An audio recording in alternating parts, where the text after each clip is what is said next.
And so that was, remember, Paul, after the Jerusalem Council in Acts 15, Paul returned to Antioch, and then he set out to revisit the churches that he had already visited on his first missionary journey. But instead of going this time by sea and going this way clockwise, he goes counterclockwise. He goes by land.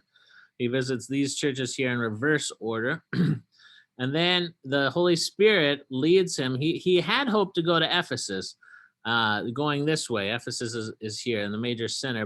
And then he thought, well, the Holy Spirit wouldn't allow him to go west. And he thought he'd go up here, but the Holy Spirit wouldn't allow him to go up there. The Holy Spirit pushed him this way. Here's where he probably meets up with St. Luke.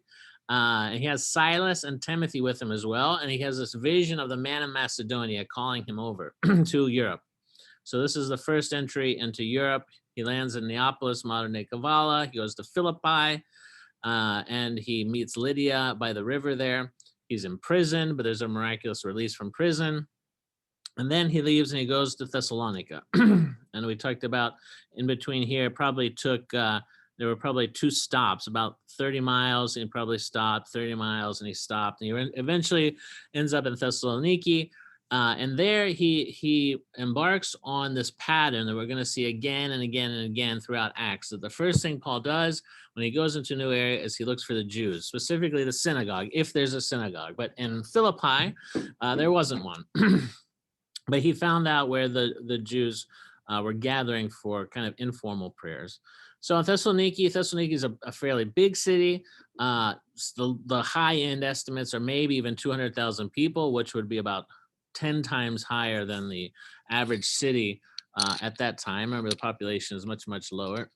So it's a fairly big city. He enters into Thessaloniki. He goes to the synagogue. He preaches in the synagogue 3 consecutive Sabbaths. And then this is, again, the usual pattern. So he goes in, he finds the Jews, he preaches to the Jews. Some of the Jews will listen to him and be interested in his message. A larger percentage of the Gentile God-fearers, meaning those Gentiles who haven't become Jewish, but are very interested in Judaism, that in particular, the Christian message seems to resonate with them. And then those Jews who reject his message as being a kind of apostasy, anti-traditional, they not only just say, well, we're not interested, but they become upset with him and tend to try to persecute him. So that's where we are here. So we're in Thessaloniki. We're in Acts chapter 17, verse 5. So you see here, he went in as was his custom. He argued with them from the scriptures, explaining and demonstrating that the Christ had to suffer and rise again from the dead, and saying, this Jesus whom I preached to you is the Christ, is the Messiah, whom many of the Jews were waiting for. And some of them were persuaded. And a great multitude of the devout Greeks, and not a few of the leading women, joined Paul and Silas. All right, so verse 5 here. But the Jews who were not persuaded, becoming envious, took some of the evil men from the marketplace, and gathering a mob, set all the city in an uproar and attacked the house of Jason.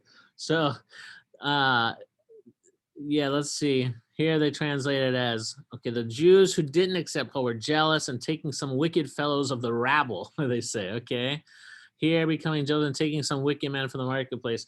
Another translation I found was, Jews who resented this engaged some worthless loafers in the public square to form a mob and start a riot in the city. And that sounds like a good translation. So basically you have to imagine that, especially in the public square in Thessaloniki, and I can picture it right now where it is, it still stands there, that, day laborers who were hoping to get hired on for the day would gather there in the city square, and many times they wouldn't get work. And so they would just be hanging around. There would be these poor people, this quote unquote rabble as it's translated. And so it looks like the Jews, have a big enough population in Thessaloniki to have their own synagogue, but by no means would they be any majority. They were a minority there. So these few who don't accept Paul and are infuriated by him coming in and preaching this untraditional Jewish message and stealing away some of the high profile potential converts and supporters of the synagogue, they're all kinds of upset with him. So they go down to and where we think the synagogue was is up the hill a little bit in Thessaloniki, and you just go right down the hill, and at kind of the crest of the hill there, or the bottom of the hill rather, is the forum, the agora, the marketplace. So the picture here is that they would have walked over there, and they would have seen some of these, what did they say? Worthless loafers, and these men, and they would perhaps incite them into forming a mob. And this could be in the form of, they made it worth their while to get upset about something that they probably had no idea about and probably really didn't care about one way or the other. I mean, these guys, Greek Gentiles hanging around the marketplace probably weren't real interested in this kind of obscure debate about the Jewish Messiah. But they whip them up into a frenzy and form this kind of mob. So it says here, and gathering a mob, set all the city in an uproar and attack the house of Jason. So what would be the purpose of this would be that, we're going to see that there are authorities in the city, and the authorities, the Romans, are very, very interested in law and order, very interested in law and order. They will not tolerate this kind of thing. But, if you wanted quick justice, the way you get quick justice that kind of skirts around the law is you get an angry mob, and then no one asks a lot of questions. You just clean up afterwards. So they try to get this angry mob to provide a hasty justice, let's say. So they attacked the house of Jason and sought to bring them out to the people. So it looks that like Paul, and it looks like St. Luke has stayed behind in Philippi. So it's probably at this point Paul, Silas, and Timothy, and that they're staying at the house of Jason. Now, Jason, Iasonos, is a Greek name. Jason from Jason and the Argonauts, which actually they had their home base was actually in Volos, which is where I was, the ancient city of Dimini, which is right next to where Volos is today. It's an ancient site from about 5,000 BC. And so they think that was actually the the home of Jason and the Argonauts. But anyway, so this name Jason is a popular name in the Gentile world, in the Greek world. But it also, so he could be a Gentile, but it also was a popular name among those Jews who had the name Joshua as their Jewish name. If they lived in the diaspora in the Greek world, they often took the name Jason as the equivalent. We've talked about that before, like Jimmy for Dimitrios, etc. So most likely, most people think that Jason is probably a Jewish man who lives in Thessaloniki, is settled there, is one of these Jews who hears what Paul has to say at the synagogue and offers him hospitality, which we've seen happen so far. In Philippi, he's given hospitality by Lydia. In fact, she insists on them accepting her hospitality after she hears their message.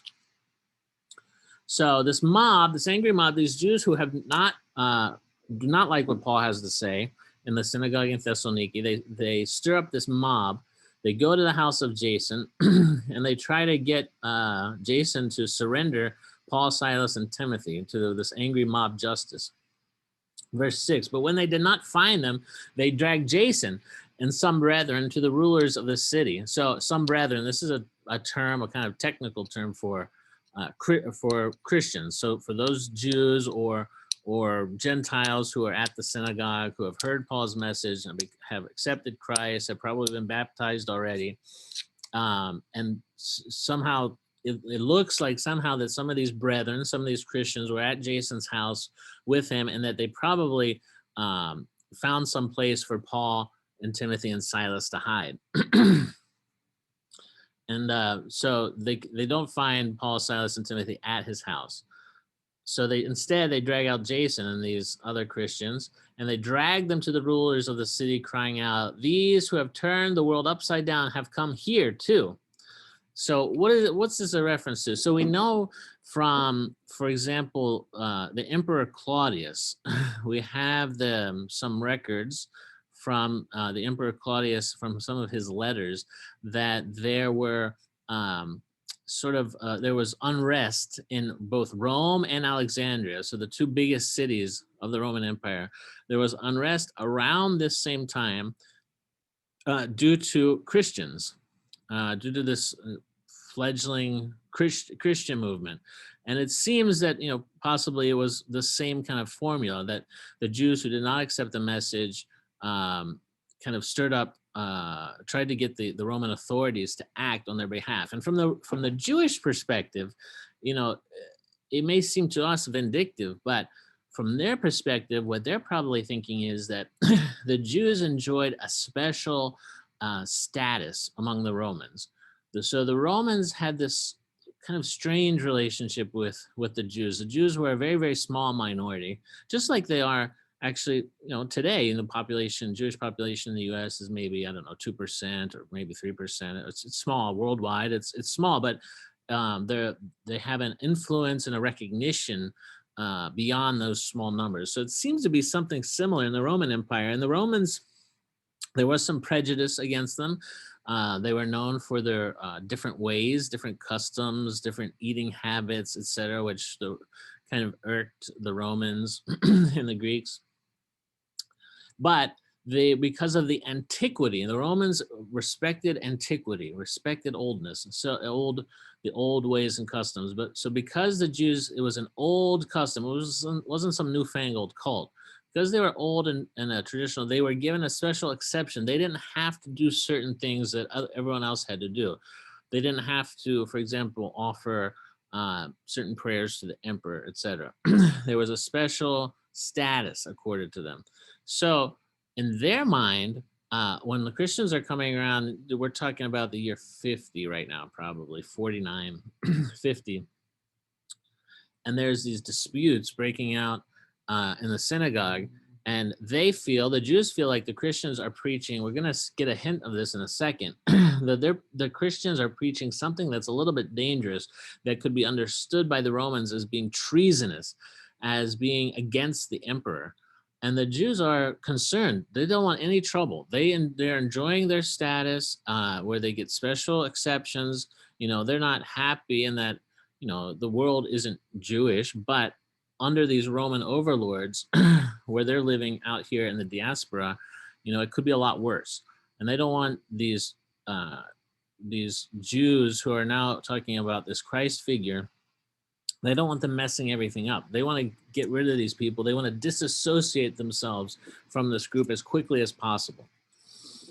So when they say here, these who have turned the world upside down have come here too. So apparently, it looks like that these incidents and unrest in Rome and Alexandria and other major cities, perhaps this was news that was known to the political authorities and some of the big cities throughout the empire. And so they're saying, hey, you heard about that riot that was in Rome and Alexandria.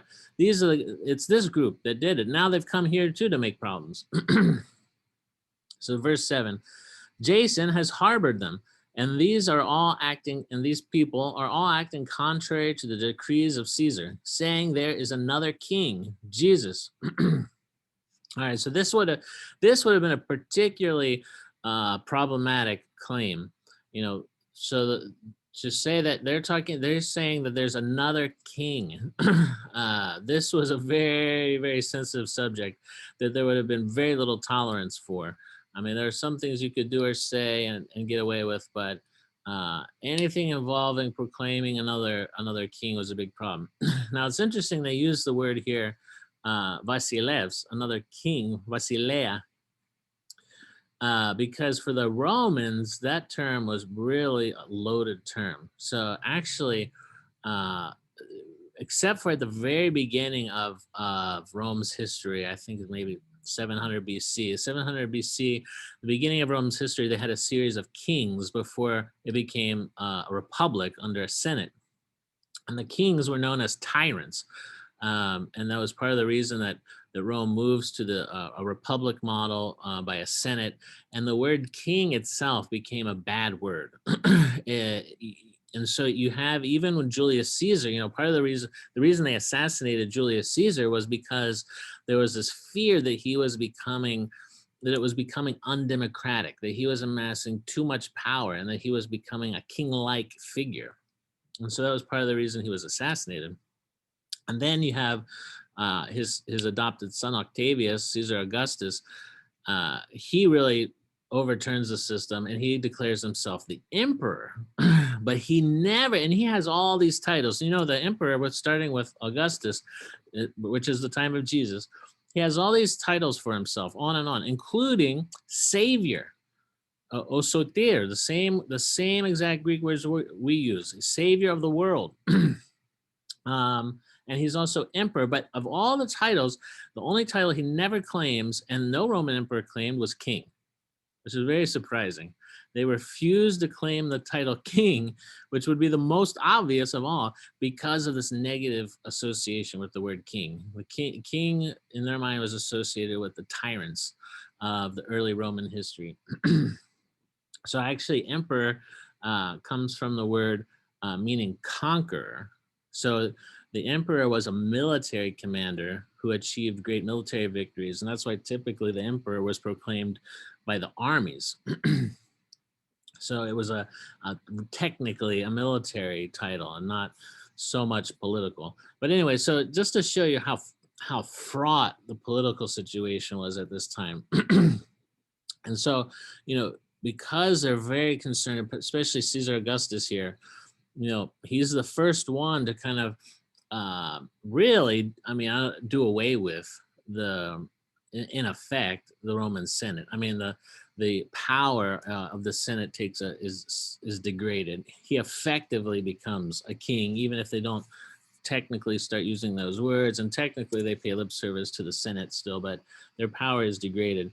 And so if you're Caesar, if you're Augustus Caesar at this point, even though you have a lot of power, you have control of the armies, this is a new situation. And so you're going to be especially concerned about anybody who's talking anything different, right? You're going to want to squash that. And so and everyone realizes this is a situation. So, when the Jews drag Jason before the court and say, hey, what you heard, all this tumult that you're hearing about in Rome and Alexandria, now it's here in your city. And they're saying that this Jesus is king instead of Caesar, which is contrary to the rules of Caesar. They remind them publicly and openly. So now you can imagine the political authorities, they got their attention. So verse 8, and they troubled the crowd and the rulers of the city when they heard these things. So when they had taken security from Jason and the rest, they let them go. All right, so now this part is interesting. So the mob, the Jews who have rejected Paul's message, and this angry mob dragged Jason, because they can't find Paul.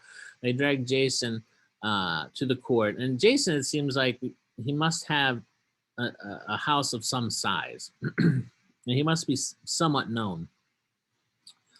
So they drag him to the court, and they make these very potentially serious allegations about Paul, but there's no Paul there. So what can the court do? These political authorities, they take security from Jason. In other words, we would call that bond, bail. They take a bond from Jason. In other words, he has to pay this kind of fine or fee, guaranteeing that he will present Paul and Silas and Timothy to the court to answer for these charges. All right. So then what happens? So verse 10, then the brethren immediately sent Paul and Silas away by night to Bereaveria. All right. So instead, they don't want them to stay around to have this hearing, which, potentially it could involve death penalty. So it seems that Jason is willing to forfeit this bond that he posts for them, and they send them away by night. Now, I think I was telling you last time that, up on the hill in Thessaloniki is the area of the synagogue, and we think that was perhaps the Jewish quarter. And there's the walls of the city, and then there's a place to this day just outside the walls of the city, down the hill a little bit, where there's this cave where it says that Paul hid That's what the tradition is. That is the cave that Paul hid in, and it's a little kind of chapel at this point. But then on top of it, on the hill, on top of the hill where it's kind of flattened off a bit, there's a big like cathedral church built to St. Paul with a small piece of. Father, may I ask a question? Yeah. Now, Paul was a Roman citizen. Would they have been able to actually kill him without a court case and so on, since he was a Roman citizen? Well, yeah, that's a good question. And so Thessaloniki is a free city, so it's under the Romans, but it has a certain degree of autonomy. Yeah, it's a good question, but at this point, they don't even probably know. They're probably assuming he's not a Roman citizen, that he's a Jew. Talking about these internal Jewish matters, they probably assume he's not a Roman citizen. And they never even see him. They never bring him to court. Paul never says a word in his defense. So it ends up kind of being a moot point. If they had dragged him into court and had tried to proceed, as we're going to see in a few chapters in Acts, then that's when Paul may have played his trump card and said, I'm a Roman citizen. Yeah. But here we don't know. Father, yeah. Father, how did he become a Roman citizen? Was his dad a Roman citizen? Yeah, probably. I mean, we don't know, but based on, we can make very good educated guess on a lot of this stuff. So probably, if he's from Tarsus, the thought is that his father was probably made a Roman citizen in Tarsus, and that would be something that would be passed down to his son. Was he probably a soldier? Maybe he had, they used to say that when foreigners, non-Romans, they served the army for 20 years, they were given the Roman citizenship and settling down in one of the colonies. And that's what I had heard. I don't know. And that's how Paul received it from his father, being a Roman citizen. That's possible. I mean, it's all speculation, but I think the theory I heard was that when Pompey comes in, 63 BC, and he annexes the Holy Land for Rome, that at that time they deported some Jews from the Holy Land, and they kind of settled them in burgeoning Roman colonies where they needed slave labor. And that after a certain period of time, the policy was that these slaves, some of them could earn their freedom and even citizenship. And so there's some evidence that may have happened in Tarsus. So some people are saying that maybe the father or grandfather of Paul had been sent away as a slave to Tarsus during the time of Pompey. But we don't know. It's speculation. All right, I'm going to show you here. So they sent them, Paul and Silas, and we don't hear anything about Timothy here. They sent Paul and Silas away by night to Berea. Paul and Silas, remember, from Philippi, they're the ones who are singled out because they're the most Jewish looking, whereas Timothy and Luke are both, kind of grow up Gentile. They're more familiar with Gentile customs and ways. Their speech, their clothing, etc., probably disguise them better than Paul and Silas. All right, so from Philippi, they went to Thessaloniki here. Now they're going to go to Berea. This is Berea here. So, and a lot of times it's pronounced Berea, but in Greece, it's a fairly big city called Berea today in Greece, and there are many churches there dedicated and monuments dedicated to St. Paul's visit there. So let's see. So that's where they go now. So the Via Egnatia, was this major Roman road connecting the empire, an east-west road. And so the road, some say it started, the easternmost point was here at Philippi, Neapolis. Some say that it went all the way to the coast here. But it was this east-west trade road, and it goes, Berea is off that road. So Via Egnatia passes north of it, and it goes all the way over here to the coast, to modern day I believe it's in Albania, southern Albania, so just above the modern Greek border to the north. And then from there, you would cross the you would cross the sea, and it would be a quick hop over to Italy, and there you could get to Rome very quickly. So the speculation is that Paul had in his mind was that, like he had in his mind that he was going to travel west here and go to Ephesus, and then Ephesus was this major city where he would be able to kind of radiate out from there. Some say that he had in his mind, once he's sent up here to Europe, well, just get on this major highway and keep heading west on this major highway, and it's going to lead you to Rome. And because he mentions when he writes the epistle to the Romans, which he had never visited Rome when he writes the epistle, but he says to them, many times I have planned to come to see you, but I haven't been allowed to. Hasn't worked out. Satan has prevented it. So some say that maybe his plan originally was to keep going west and go to Rome. But because of this incident in Thessaloniki, for instance, he has to kind of hide out.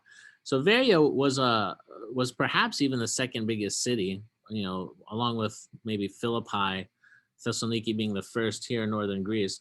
But it was kind of off the beaten path. And so some people think the reason they end up in Veria is to kind of let things cool down, kind of get off the beaten path, because we're going to see that they sneak out in the middle of the night with this bail bond, but that's not the end of the story. All right. So in modern Greek, we pronounce it Veria. The B becomes V in Greek, so even now in modern Greek, the B is always pronounced V. And that change took place, the B to the V shift took place by 150 at the latest, possibly earlier. But if you hear others talking about it, Protestant groups, you'll probably have seen Protestant churches. Many of them are named Berea. Have you guys ever seen a Protestant church named Berea? Sometimes it's spelled Beroea or Beroia. It's the same city. Now we're going to see why in 1 second. So they sneaked them off to Berea. When they arrived, they went where? Into the synagogue of the Jews, so following the same pattern. And this is a big enough city that it has a synagogue. These Jews were more fair-minded than those in Thessalonica. Fair-minded, here that noble-minded, they translate it. I mean, either one's a good translation. They were more open, in other words, to hearing what Paul had to say. They were more fair-minded than those in Thessalonica, in that they received the word with all readiness and searched the scriptures daily to find out whether these things were so. Therefore, many of them believed, and also not a few of the Greeks, prominent women as well as men. So you see this formula. Same thing, goes to the synagogue. Some Greeks believe. Here he says many of the Greeks believe, because he's told us that they were fair-minded and that they searched the scriptures. So not only some, many of the Jews believed, and also not a few Greeks, prominent women, as well as men. So here, it follows the pattern, but it's a little bit better response, a little bit better harvest here. And the key line here is that they searched the scriptures daily to find out whether these things were so. And so this is seen as a great testament to their religiosity. So in other words, if someone came in and was preaching something, they would go back to the old, they're of course referring here to the Old Testament scriptures, and check what he was saying. And Paul was arguing that, all these things, that Jesus was the Messiah, that he would be a suffering Messiah, that he had to be crucified. And he's trying to point to them in the scriptures where they hadn't seen it before, especially in Isaiah and in the Psalms. And so when he comes and he preaches this, they actually go to the scriptures themselves and check it out. And so this is especially why you'll see a lot of Protestant churches named after Berea. And there's even a phrase apparently called "be the Berean." Have you ever heard that? Anybody heard that phrase from any Protestant friends? So we say, we have that. I think there's a Berea college too, or is that not the same Berea? It's probably from here. I'm guessing it's probably a Christian college. Or Oh. maybe the city of the town is named after Berea, but it's this one. So it's this little town, and the stay here is going to be very short, but it achieves kind of permanent fame because of the way that they received Paul and received the word that was being preached. And so a lot of Protestants in particular love this line because they search the scriptures daily to see whether these things were so. And so they say, be the Berean. We have a podcast, the Orthodox, of Be the Bee, but they have Be the Berean. All right, so so there's this good harvest from there. 13. But when the Jews from Thessalonica learned that the word of God was preached by Paul at Berea, they came there also and stirred up the crowds. So they weren't satisfied just running them out of Thessaloniki. They're actually following them to Berea.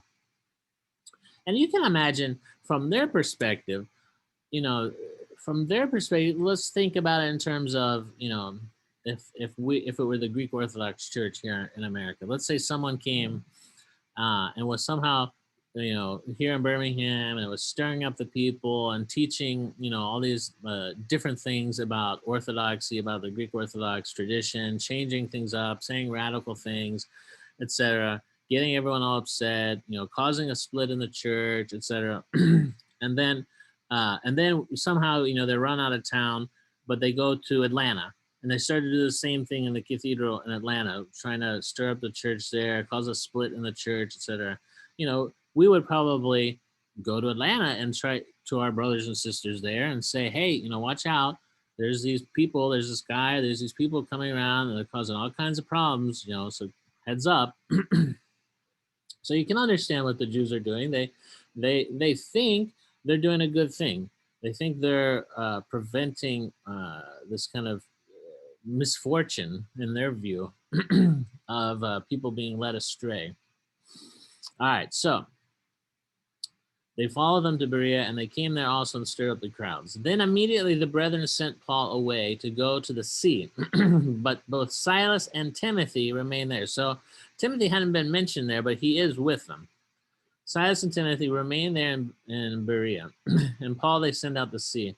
Now there's a kind of a dispute about this, and like a difference in the Greek manuscripts. So let's see what it says here. On his way to the sea. Yeah. All right, yeah, so there's a bit of a debate about exactly, it's kind of a pretty academic, but there's a bit of a debate about exactly how Paul moves from Bereaveria down to Athens. So what the common interpretation is that they lead him to land here, and probably there's a port at the city called Vion, which actually is very well preserved. You can visit there now, the archaeological remains park of the ancient city of Vion, which was an important city at that time. That's where Alexander the Great actually, before he went started out on his massive campaign east, which ends up going all the way to India, he had this massive sacrifice here in Vion, which was a kind of a religious city, a religious center. So I forget how many hundreds of bulls they slaughtered at Vion, at the commencement of his great campaign east. So it was a port city, though. So the theory is that they would have led him to Vion at the port city, and then he would have caught a boat down here. But some people argue that you can read some of the manuscripts as saying that they actually brought him by the coastline and that they came by land. So anyway, it's kind of academic. All right. All right, so let's see. All right, to go away to the sea. then immediately the brethren sent Paul away from Berea to go to the sea, but both Silas and Timothy remained there in Berea. 15. So those who conducted Paul brought him to Athens. This is where the confusion comes in. So they think they accompany him on the boat or what? And receiving a command for Silas and Timothy to come to him with all speed, they departed. So these messengers came with him, leaving Silas and Timothy. Now, once they reach Athens, Paul sends them back to Berea and says, when you get there, tell Silas and Timothy to make haste, come down and join me here in Athens. All right, everybody with me so far? Any questions? Father, how do you spell that? Dion? Is it the port city you mentioned? Yeah, Dion, D-I-O-N. Or Dion? And so you think that's where Alexander left towards Asia Minor, because he supposedly went to Troy, and according to legend, he took his sword and broke the knot. You know, what is it, Gordian knot? What is it called? Yeah, yeah. So Uh, he would have I'm curious as history. I love history. Just want to know. So that's where they think that he took off from Dion Well, yeah. across towards Troy or Troas. So all this is Macedonia. You know, Berea is kind of southernish Macedonia, southwestern Macedonia, maybe. So all this is Macedonia, which was Yes. Philip II, Alexander. You have near Veria also Verina, which is where they discovered the royal tombs of Philip II, Alexander. I've been there. We were with Father Paul. We had actually liturgy at Berea. Yeah, so it's very close. So this was an area. This was kind of the heartland of Macedonia, right around this area here. So Dion was considered like the sacred city. So you can see actually in Dion, you can see a lot of the ancient temples. All right, so they come down to Athens. Now, Athens, by this point, we're in the year probably 50, let's say, the year 50. So Athens is not quite as big and famous as it was 300 or 400 or 500 years previously. Its importance had kind of waned during the Roman Empire, but it was still a symbolically very important city because of the pre-Christian history, the philosophical tradition, etc. So symbolically, it was still very important. Although we think that Corinth is just about an hour by car further down this isthmus here, was actually probably bigger and more important at this time than Athens. But still, it's a big city. All right. So, verse 16. Now, while Paul waited for them at Athens, his spirit was provoked within him when he saw that the city was given over to idols. So, his spirit was provoked within him. Yeah, provoked within him. Yeah, I've seen some translations that he was irked, even, it says. He was irked, he was worked up when he saw that the city was given over to idols. And indeed, Athens would have been very impressive with all of the temples, all of the statues of the gods. You would have had these pillars everywhere with the head of Hermes on them. I mean, so there would have been tons of temples, tons of pagan religious symbolism everywhere in Athens. And Athens did have a reputation of being very religious. And so he sees all this as he comes into Athens, just overwhelmed by all this religious symbolism. And he's kind of, he becomes a little feisty about it, right? 17.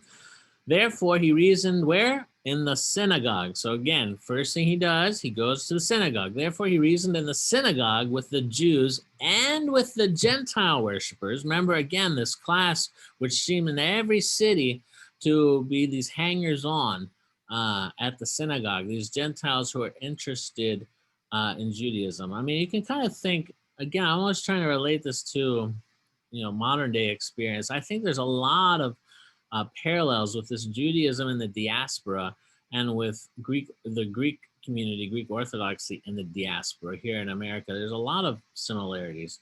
And so you can think about, you can replace it with, they go to the Greek Orthodox parish with the Greeks and with the non-Greek worshipers, meaning, like people in our parish, like, the people who are married to Greeks, maybe they haven't officially become Orthodox yet, but they're there most Sundays, or maybe some of them have officially become Orthodox and were chrismated and they're members of the church. But there's this significant portion, right, of people who aren't necessarily Greek, but who have started to be interested in Orthodoxy to various degrees. So it's the same thing that's happening in these synagogues. Well, the Hellenism was very strong, and it took over a lot, the civilization of the Greeks, Hellenism. I mean, all over the Middle East and the Mediterranean, it was very strong. Even in Palestine, we know that, because you see also the cities that Alexander were built by the name of Alexander, whether at his time or later, by Antiochus and the Ptolemies and so on. That Hellenistic civilization was permeated the whole East. I'm sure the Jews were very, very much a part of it. Yeah, definitely. I mean, the Jews were. This is a huge debate about, and when we're studying early Christianity, is the extent to which the Jews were already, even before Jesus, probably, really, Alexandria, especially, I think. especially Alexander, the degree to which the Jews were already Hellenized even before Jesus. And the whole world was Hellenized. And the church's view has always been that this was from God, that God was moving pieces in history for Christianity, for this revelation, and for it to be spread exactly as it's going to end up being spread.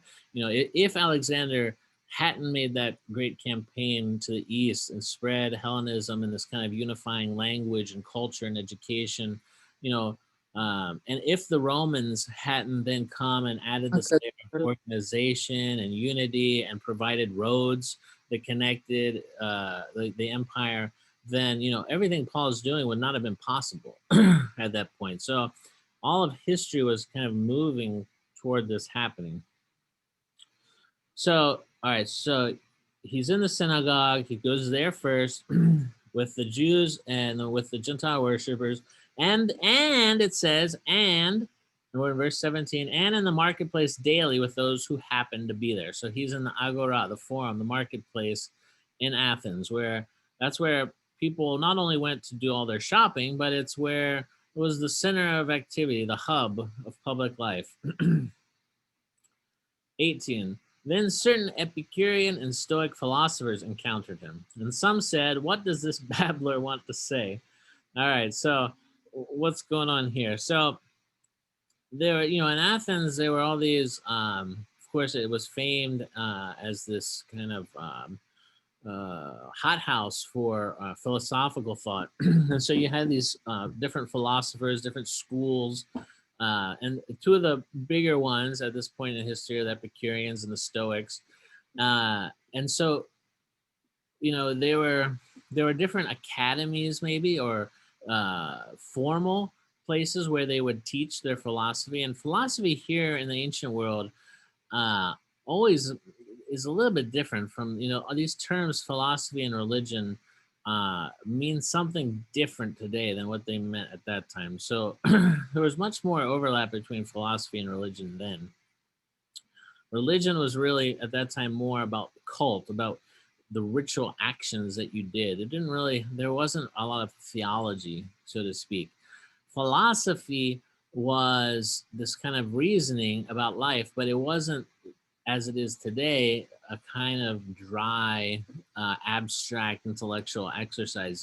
It was always attached to action, to real life, to how you lived your life. So if you believed something in a philosophical school, it always had a counterpart in how you lived your life. So for example, for Christians, there were always counterparts. We believe this, therefore, we fast on Wednesdays and Fridays. We have 40 days of Lent. We do these things because it's part of our philosophy. And so in the market, so there were these kind of more formal official places where these known respected philosophical schools could teach and preach. And sometimes they were paid for this, and this was considered kind of high class, respectable philosophy.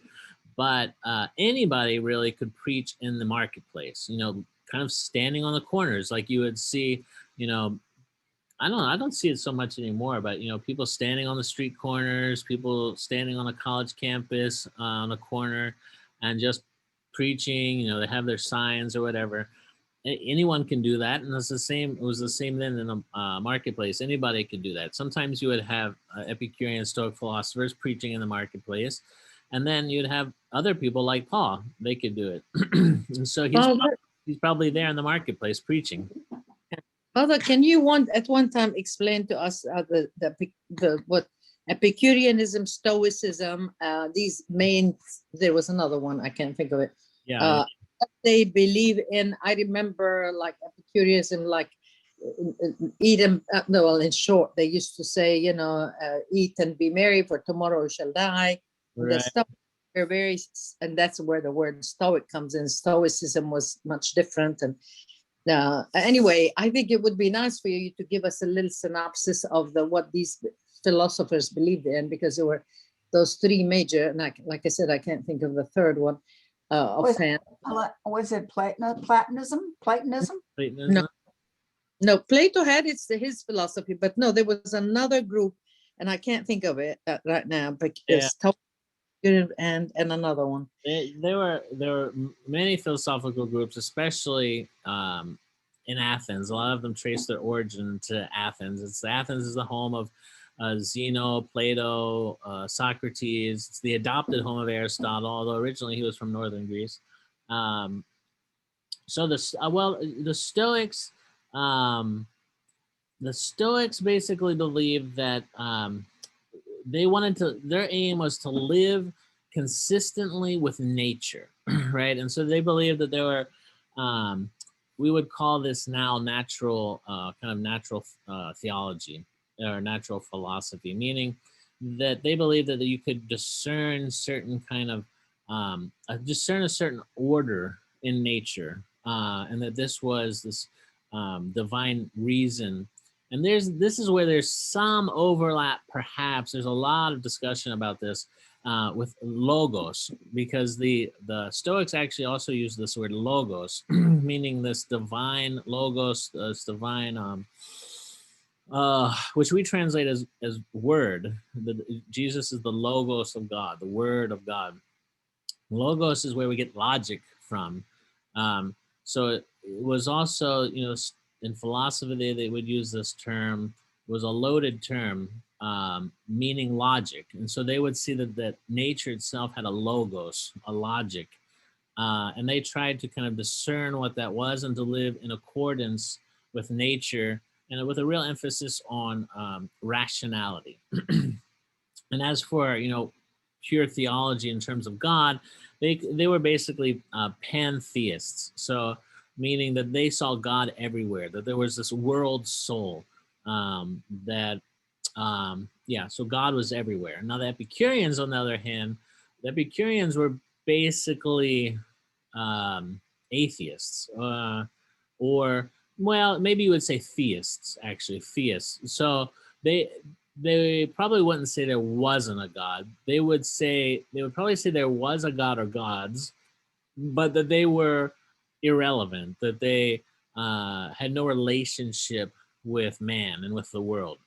So they were completely, perhaps, so the gods existed, but didn't really have much to do with your everyday life. They were kind of the clockmaker. Maybe they had, set the world in motion or something, but even that, actually, I don't think they would go that far.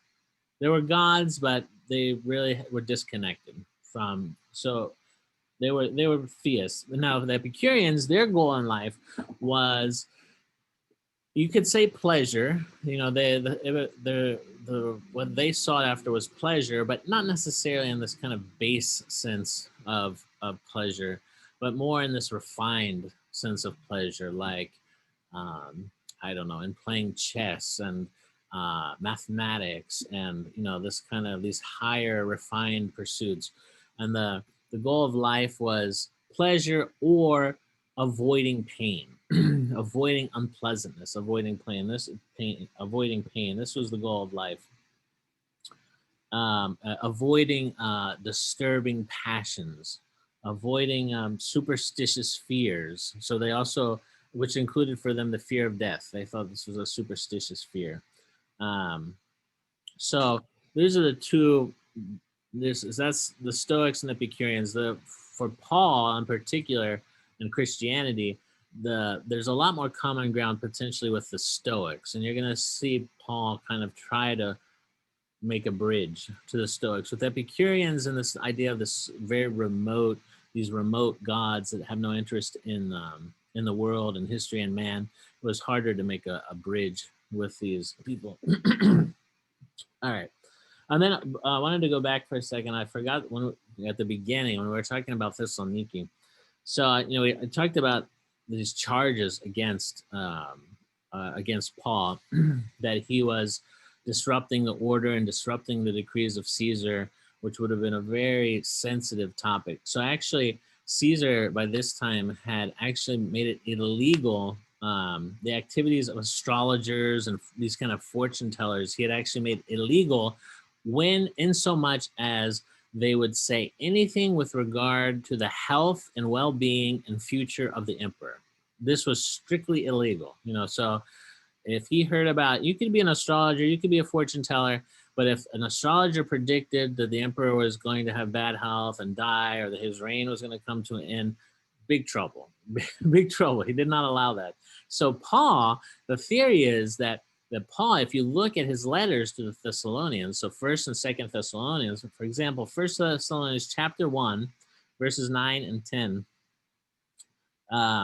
he says, "For they themselves report concerning us what a welcome we had among you, the Thessalonians, and how you turned to God from idols, to serve a living and true God, and to wait for his Son from heaven, whom he raised from the dead, Jesus, who delivers us from the wrath to come." Waiting for Jesus to come to heaven, delivering us from wrath. And then in 2nd Thessalonians chapter 2, he says, "Do you not remember that when I was still with you, I told you this? And you know what is restraining him now, so that he may be revealed in his time. For the mystery of lawlessness is already at work. Only he who now restrains it will do so until he is out of the way." So this is taken as kind of a cryptic, or maybe even not so cryptic, reference to the emperor. And that so it seems that Paul was teaching the eschatology, we call it, about the end of time, when Jesus will return again in glory, as we say at the end of the creed, to judge the living and the dead. In Paul's time, for Paul, they believed it was quite imminent. And so Paul seems especially interested with the Thessalonians. There's a lot of talk about this eschatology, about Jesus returning soon, in judgment, with wrath, about about this person who is restrained, who is being restrained, about him being removed out of the way. So this would have been taken as a reference to Caesar, that Caesar's time was coming to an end, and this another great conqueror, emperor, Jesus, was coming, who would put an end to his reign. This is how it easily could have been taken. So they think that was part of what the Jews were trying to use to stir up the political authorities in Thessalonica. All right. So when he says here in verse 18, so we talked a little bit about the Epicureans, who are kind of theists. They believe God is far away. Their idea is to avoid pain, avoid discomfort, avoid the passions, and focus on pleasure, but a kind of refined pleasure. And the Stoics are interested in logic, reason, living consistently with nature. So these philosophers encountered them, and some said, "What does this babbler want to say?" So this word babbler is it seems to be a kind of slang word in Athens at the time. Now here they translate it very literally. Scavenger of tidbits. What could the scavenger of tidbits want to say? So that's literally what it means, this word. It's like a bird that will come and pick up seeds and leftover food. So it comes to mean someone who, for the philosophers, doesn't have, in their view, a kind of coherent system, a logical, philosophical system that makes sense and that translates both in theory and in practice. It's someone who kind of picks up little strands of this and a little strand of that and kind of tries to tie them all together, which they would consider very low class. So here's this guy, and already if someone doesn't have a place to teach formally, and they're forced to teach in the marketplace, to preach in the marketplace, it's already kind of looked down upon. So that's what they're saying. What does this babbler want to say? This guy preaching in the marketplace. Others said, he seems to be a proclaimer of foreign gods because, now Luke adds this, because he preached to them Jesus and the resurrection. Now here, it's interesting. This is kind of lost a lot of times. He preached to them Jesus and the resurrection. So in Greek, isun ketin anastasin. So to the Greek ears, so with no background, no Jewish background, it sounds like you should probably actually capitalize this resurrection here. It sounded to them like he was preaching these two gods, one named Jesus and one named Anastasi. And they would have, a Greek ear would have heard it as O Isus, like this masculine deity with a foreign kind of sounding name, and E Anastasi, this feminine. And so probably how they heard it was these kind of male and female deities, these foreign gods. He seems to be a proclaimer of foreign gods, plural, because he preached to them Jesus and the Anastasi. So that's probably what they were thinking, like, and they would be thinking in terms of like the Egyptian mystery cults. You had Isis and Osiris, right, and Horus. So you had this, father and mother god, etc. So that's what they're thinking. Like, so he's come from the Middle East, somewhere like Egypt. He's talking about these foreign gods, and Isis and Osiris probably would have been fairly well known in Greece. So Father, out of curiosity, yeah. I'm wondering what language was he preaching in? Greek. In Greek. Sure. Well, that's what I assumed, but there was no direct reference to it until you read the Anastasi. I thought, he must have been speaking in Greek rather than Hebrew. His Greek was, a lot of people argue that Greek was really his first language and Hebrew was probably his second language. Because, I mean, if you look at the Greek of the epistles, even today, I was just talking with somebody about this. In Greece, the services of the church in Greece are in this very high Greek, which was this kind of flashback to Attic Greek. So Greek from 500, 400, 300, very high sophisticated Greek. So most people in Greece, you're listening to the hymns in Greek, they can't understand that Greek. Now, the Gospels, the Greek of the Gospels is very, very low. It's called this common Koine Greek. And that's the Greek that was kind of became the lingua franca because of Alexander the Great, kind of like English today. But if you hear English being spoken between two non-English speakers in kind of an international business context, it's a very simplified English with lots of mistakes, etc. So something similar. That's the Greek that the Gospels are written in. So, in Greece, for example, almost everybody can understand what the Gospel is saying. Now you get to the epistles of Paul, again, you're into a very sophisticated Greek, not as sophisticated as the services of the church, but still a whole different level than that of the Gospel. So it's clearly a native speaker who's very, an educated native speaker of Greek. So he's all during these, on all his visits, basically, and even when he was back in Asia Minor visiting those first churches, all of that would have been in Greek.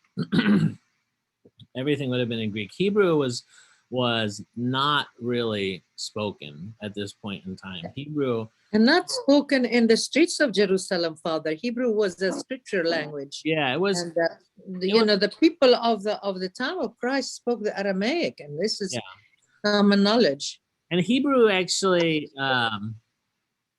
Hebrew was probably something like, the high Greek of church Greek. I mean, Hebrew was something that only the rabbis and priests knew. And even then, they would have to be, among the educated rabbis and priests to know Hebrew. They say in modern times that they actually have had the Hebrew that's spoken in Israel today as a reconstruction because it was really lost. It wasn't living for a while. Yeah, it was a like lost Latin. language. It was like Latin. It died, and then someone tried to kind of reconstruct it, part of an identity politics. But yeah. So anyway, Paul didn't speak in Greek. All right, so we're gonna end here. We'll pick up next time on 19, which in a very famous section here, chapter 17, where he's hauled before the Areopagus, and he gives this very famous speech to the Athenians. So we'll talk about that next time.